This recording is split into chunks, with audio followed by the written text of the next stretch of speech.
Okay, this is Orlando Wilson, and what I want to talk about in this video is something which I bumped into quite often to do with the travel management side of the close protection business, the side of the security business, or travel management business in general.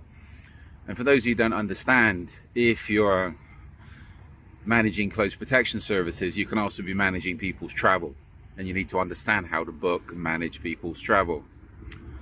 One of the issues I bumped into, and I'll give you a story in a second, which could have been a major issue, is hotel check-in times. A lot of hotels are not into, they're not going to give you an early check-in. Well, you can get an early check-in, but again, that can cost more money, it has to be booked, etc. A lot of hotels have fixed check-in times, and it's usually in the afternoon. I bumped into some that's like 4 o'clock in the afternoon, which is late. If your flight arrives in the morning, I had it recently, I was a few hours early. Oh, sir, do you mind leaving your bag here, or leave your bag in the hotel and go sit in a cafe somewhere until it's time, till the rooms are ready. Generally, the decent hotels, if the rooms are ready, they'll allow you to go in early. But early check-ins can be a pain, and it's something that needs to be taken into consideration. If you're traveling with a client, this is where somebody should generally go in advance, at least 24 hours in advance, to make sure everything's ready, everything's set up, the hotel rooms are ready, etc. If you turn up with a client that's got meetings, and again, you arrive at the hotel 9 o'clock in the morning, and you're dealing with some asshole of a hotel manager, and there's plenty of them out there, they're not going to allow you in your room till 3 o'clock in the afternoon. What are you going to do? All right, especially if it's a long flight. You, the client especially, you should be able to handle it. The client wants a shower, a cup of coffee, change, and get ready for business, but they can't do it because the hotel room's not busy. Hotel room's not ready.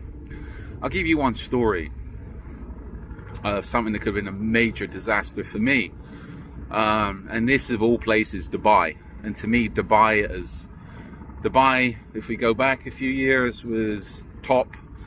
Now, I don't think so. If you're dealing in the UAE, if you want to go to UAE, I prefer Abu Dhabi. Abu Dhabi is a lot more business, a lot more service orientated, a lot more quality these days.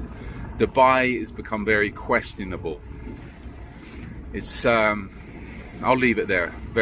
As far as standard of service is concerned, it's not what you expect from United Arab Emirates, which is generally top.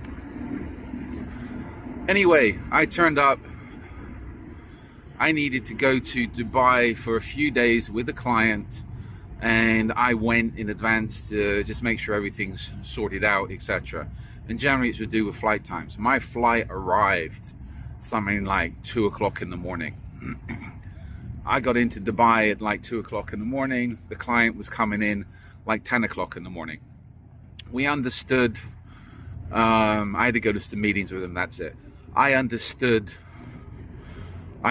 how hotels work. So because the hotel, there could be general issues with early check-ins, etc. You have to explain to people, and yes, generally explaining to people, they still get it wrong. So we booked the hotels for the previous night. So even though, let's say I was getting in on a Tuesday morning, we booked the hotel for the Monday night. We booked 2 rooms for the Monday nights. So the hotel was booked and paid for the previous days. So our rooms should have been reserved. Turn up, go to the hotel rooms that's been paid the previous day. No worries. Okay, I turn up at the hotel. And I turn up, I check in, whatever, go to check in, and they had notes about when we're turning up, etc. Turn up, and I explain, okay, I'm here, and they're looking at me like, okay. I said, we want such and such a room, so the rooms weren't ready. Do you mind waiting? I'm like, well, why is the hotel room not ready at the time I was there, 4 o'clock in the morning, or 3 o'clock in the morning? I said, we made notes, the rooms, we were arriving in the early hours, I was arriving in the early hours of the morning, the client's coming in later, the room should have been ready. The room should have been ready since yesterday. Well, I take it the fact we didn't book in, even though the rooms were paid for, they put the rooms as unoccupied. And somebody's explaining to me a lot of them do it because if they're if the hotel is connected to a lot of the booking websites, if they show the hotel rooms are unoccupied, they can still try and sell the rooms. But I said to him, well, we paid for the rooms. Anyway, the rooms we were given, the room I was assigned, the guy said, the night manager was like, okay, you can stay in this room, but you have to change it like whatever time, and then change it like 10 o'clock or something. I'm like, well, why are you giving me a hotel room, and why do I have to change hotel rooms? Because we reserved certain hotel rooms, client reserved the suite, and they're like, yeah, but they're not ready. And it's like, well, we paid for them, you've taken their money since yesterday. Okay, after a major argument for a couple of hours, I went to the rooms with the guy. I said, okay, I'll give you the benefit of the doubt. Looked at the room they'd given us, and it was a complete shithole. Even though this was a top hotel, lower floors, windows were dirty and everything else. And if you know Dubai, if you're on the lower floors, you're going to be looking at concrete, other windows, and generally they're not too hot. Even the top hotels are not too hot on cleaning the windows. They have to be cleaned regularly, if not they get filthy. So, not happy. After major arguments, I got everything rectified. The rooms were available. Just, I think it was more to do with the hotel manager being an asshole, etc. That's it. And as somebody explained to me afterwards, they most probably wanted to keep the rooms open because they're trying to sell more rooms, even though we booked in for how many days. So this is where if you're arriving early at a location, even if you book the hotel in advance for the previous day, ensure you're in communications with the hotels, and they're not going to try and screw you over. This was a case of the hotel manager trying to play games, the night manager. I think that day I got a couple of hours sleep. When the day manager was on, that's when the serious people turned up. I went down and ripped him a new asshole. And they were nice enough to say, yes, sir, it's a big mistake. We know you paid for the rooms and all the rest of it. They should have been ready. Why weren't they ready? They pointed the finger at the night manager for fucking up. You know what? If I turn up with the client at 10 o'clock in the morning and he had meetings around lunchtime, we had to come in, get changed and head off. It'd been a major mess. Because again, the client would be looking at me of, oh, did you book the hotel rooms? Well, yes, we booked them. We've done everything as planned. There would have been an issue. So this is where sending somebody a little bit in advance, even if it's 12 hours in advance, to make sure the hotel rooms are booked, to make sure everything's good, makes sense. Just another story about that hotel. And this is where, to me, Dubai has gone downhill big time. Night after the first meets, we go to the hotel bar, typical trendy little bar, etc.